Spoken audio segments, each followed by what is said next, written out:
ni matangazo ya Amka na BBC kutoka idhaa ya Kiswahili ya BBC.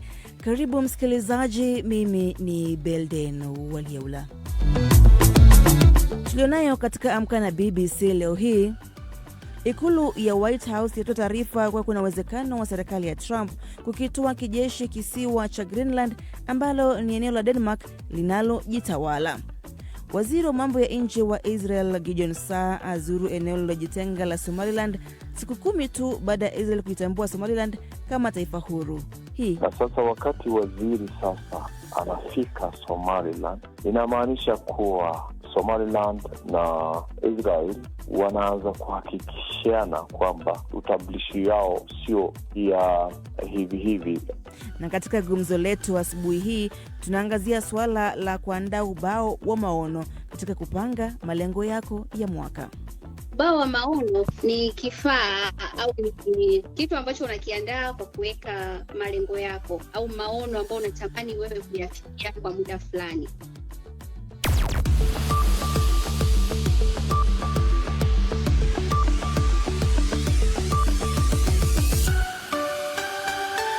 Lakini kwanza ni muktasari wa habari za dunia naye Florian Kaijage.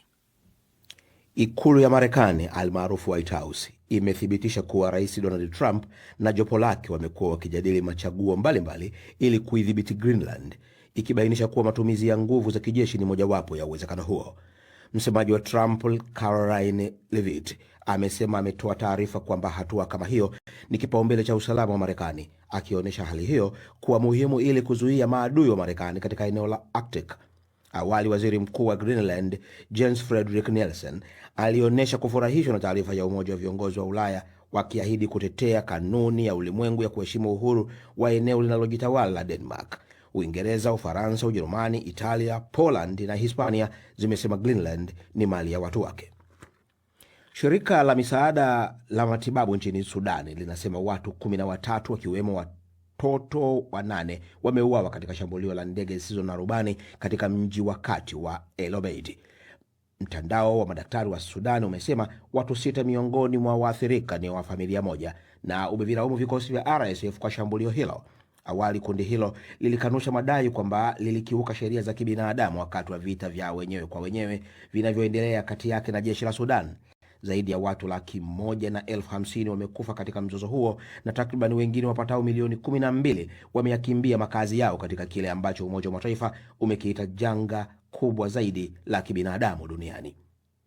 Rais wa Ufaransa Emmanuel Macron na mwenzake wa Ukraine Volodymyr Zelensky wamesema mafanikio makubwa yamepatikana kuhusu namna ya kuiunga mkono Ukraine baada ya kusitishwa kwa mapigano na Urusi. Sambatenzi anaeleza zaidi. Bwana Macron amesema usitishaji huo wa mapigano utafuatiliwa na jeshi la mataifa mengi na kwamba Ukraine itakuwa na wanajeshi 800,000 ili kuzuia shambulio lolote la Urusi siku zijazo.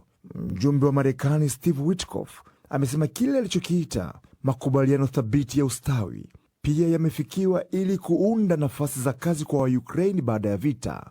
Lakini waziri mkuu wa Uingereza Keir Starmer ameonya kwamba Rais Putin wa Urusi ameonyesha dalili ndogo kwamba yuko tayari kwa amani.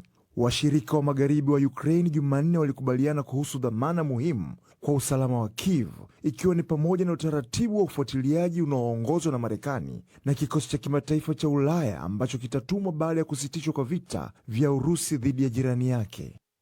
Na mahakama ya juu nchini Brazil imekataa ombi la aliyekuwa rais wa nchi hiyo Jair Bolsonaro la kutaka kwenda hospitali baada ya kuanguka na kugonga kichwa akiwa gerezani. Mkewe Michelle Bolsonaro amesema mumewe alikuwa na kifafa, lakini mahakama imesema hakuna sababu ya uhamisho wa haraka. Awali polisi wa kitaifa wa Brazil walieleza kuwa mmoja wa madaktari wake alibaini majeraha madogo kwenye mwili wa rais huyo wa zamani. Bwana Bolsonaro anatumikia kifungo cha kupanga njama ya mapinduzi baada ya kushindwa katika uchaguzi wa urais mwaka 2022. Disemba mwaka jana alipitia mfululizo wa taratibu za matibabu zilizohusisha pia ugonjwa wa hernia. Hii ni BBC. Na mktasari wa habari za dunia umesomwa na Florian Kaijage. Matangazo ya Amka na BBC yanasikika kupitia Radio Free Africa na Bud FM nchini Tanzania. Nchini Kenya ni Gulf Radio, nchini Uganda ni Voice of Karamoja na Voice of Busoga, na ukiwa DRC tusikize kupitia Radio Muungano Beni. Vilevile yako pia kwenye tovuti yetu ya bbcswahili.com na kwenye ukurasa wetu wa Facebook mbashara BBC News Swahili. Karibu. Mimi ni Belden Walieula. Rais wa Marekani Donald Trump anachunguza namna ya kuchukua udhibiti wa Greenland, na ikulu ya White House imesema kutumia jeshi la Marekani ni chaguo linalowezekana wakati wote, hatua inayoongeza mvutano wa Denmark ambayo ni nchi mwanachama wa muungano wa kujihami wa nchi za magharibi NATO. Onyo hilo kali kutoka Washington limetolewa licha ya Greenland na Denmark kuomba mkutano wa haraka na Marekani ili kufafanua kutoelewana kwao. Zaidi na Victor Kinani.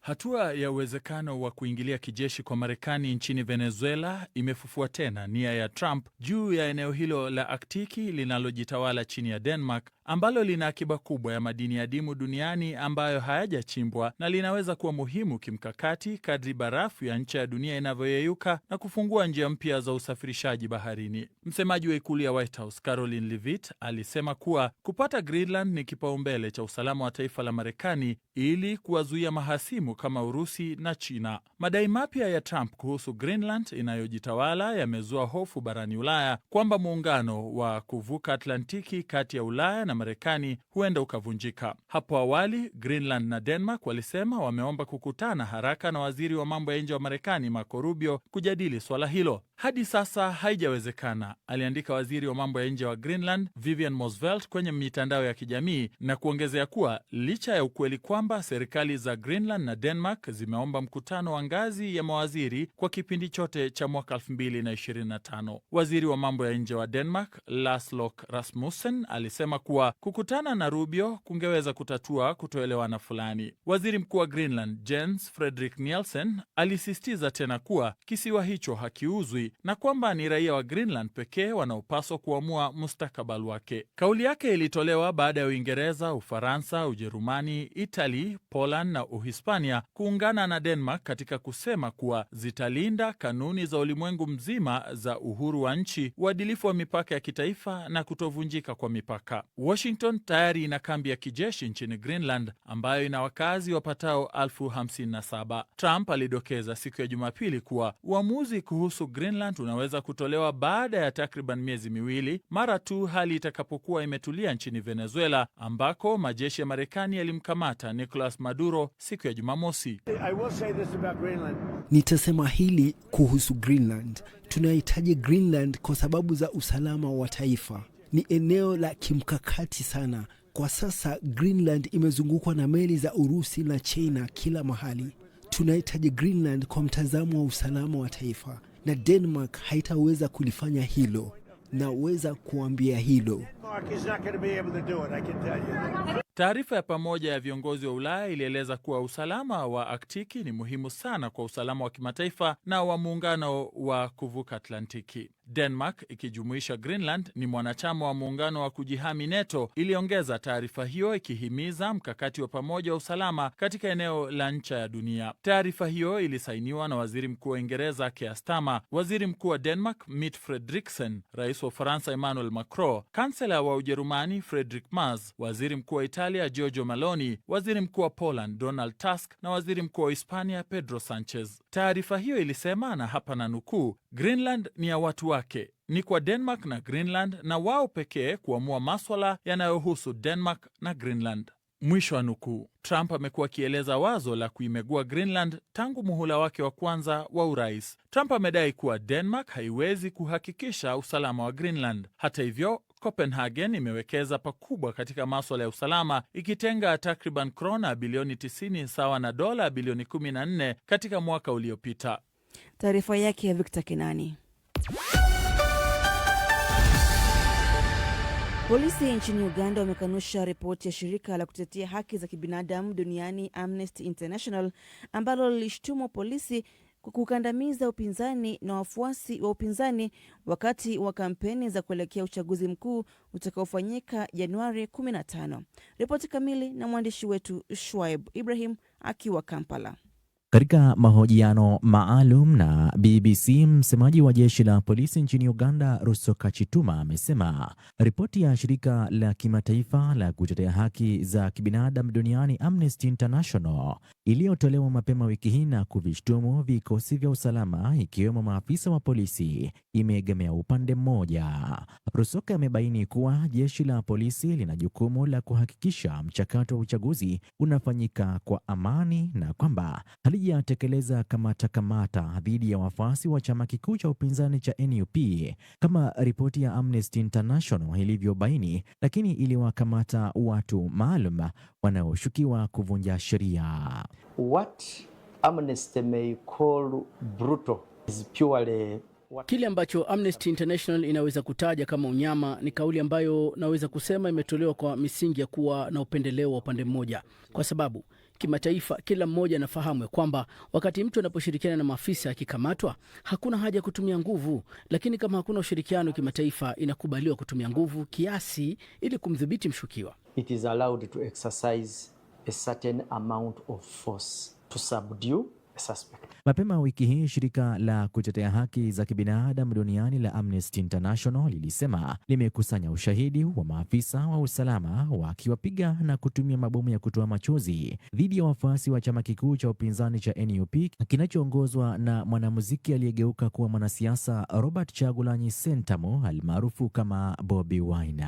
Katika ripoti hiyo, shirika hilo pia lilieleza kuwa zaidi ya wafuasi 400 wa chama cha NUP wametiliwa nguvuni na vyombo vya usalama. Hata hivyo, msemaji wa polisi amesema hawezi kuthibitisha idadi hiyo. Mwanasiasa wa upinzani na mgombea urais kwa tiketi ya chama cha NUP Bobi Wine mara kwa mara amevikosoa vyombo vya usalama kwa kile anachosema kumlenga na kulenga wafuasi wake, kuwakandamiza na kuwateka nyara. Kuhusu malalamiko hayo, msemaji wa polisi anasema somebody may say that it is specific the confrontation or the mtu yeyote anaweza kusema kwamba makabiliano haya yameshuhudiwa sana, hususan na chama cha NUP chake Bobi Wine, lakini pia ni muhimu kutambua nidhamu ya wafuasi wake. Idadi kubwa ya wafuasi wake ni wagomvi. Ndio sababu mara nyingi ushirikiano wetu nao umejawa na makabiliano. on most occasions is populated with a lot of disagreements. Wiki ijayo Uganda itashiriki zoezi la uchaguzi mkuu wa urais na jeshi la polisi linasema maafisa wake wameonyesha nidhamu kubwa wakati wa uchaguzi huu, tofauti na chaguzi zilizopita. Hata hivyo, video mbalimbali na picha mtandaoni zimewaonyesha mara kwa mara maafisa wa usalama wakiwemo polisi wakisambaratisha mikutano ya kampeni ya mwanasiasa wa upinzani Bobi Wine, kutumia mabomu ya kutoa machozi dhidi ya wafuasi wake na kumwekea vizuizi mwanasiasa huyo. Shuaib Ibrahim, BBC, Kampala. Sasa ni wakati wa spoti, naye Victor Kenani. Shukran sana Beldina. Na Algeria itacheza dhidi ya Nigeria katika robo fainali za kombe la mataifa Afrika AFCON baada ya shuti la kupendeza la Adil Balbina dakika moja kabla ya kumalizika kwa muda wa nyongeza kuamua mechi ngumu ya hatua ya 16 bora dhidi ya Jamhuri ya Kidemokrasia ya Kongo iliyochezwa Rabat siku ya Jumanne. Mchezaji wa akiba Balbuna alipokea mpira nje kidogo ya eneo la hatari na akakata kuelekea ndani na kupiga shuti kali lililoingia wavuni. Sasa Algeria watakutana na Super Eagles ya Nigeria siku ya Jumamosi, ikiwa ni marudiano ya nusu fainali ya AFCON mwaka 2019 ambayo Algeria ilishinda kwa mabao 2-1. Katika mechi nyingine, mabingwa watetezi ya Ivory Coast waliendeleza azma yao ya kutoa taji la pili mfululizo la bara kwa kuifunga Burkina Faso 3-0 katika hatua ya 16 bora ya AFCON. Katika dabi kali ya Afrika Magharibi iliyofanyika Grand Stade de Marrakesh, Ivory Coast almaarufu The Elephants walionyesha umakini na ufanisi uliowafanya onekane kuwa timu ya kuogopwa kwenye mashindano hayo. Kwa ushindi huo, kikosi cha Emas Faye kitakutana na Misri katika robo fainali kali siku ya Jumamosi, huku Burkina Faso wakiaga mashindano katika hatua hii kwa mara ya pili mfululizo. Manchester United wamefanya mazungumzo ya awali na wachezaji wao wa zamani Darren Fletcher, Michael Carrick na Ole Gunnar Solskjaer kuhusu uwezekano wa kuwa kocha wa mpito wa klabu hiyo hadi mwisho wa msimu. Mazungumzo hayo yako katika hatua za mwisho kabisa za kusikilizana, na ingawa bado haijajulikana ni nani anaongoza katika kinyang'anyiro cha kumrithi Ruben Amorim kwa muda uliobaki wa msimu, BBC Sport imearifiwa kuwa Carrick ndiyo mgombea mwenye nafasi kubwa zaidi. Raia huyo wa Scotland ataendelea kushikilia nafasi hiyo hadi pale kocha wa mpito atakapoteuliwa, wakati klabu hiyo itapanga kumtangaza mrithi wa kudumu wa Amorim msimu wa joto. Na Antoine Semenya anatarajiwa pia kufanya vipimo vya afya katika klabu ya Manchester City na uhamisho wake unatarajiwa kukamilika siku ya Jumamosi. Nitakomea spoti hapo kwa sasa. Shukran sana Belgium.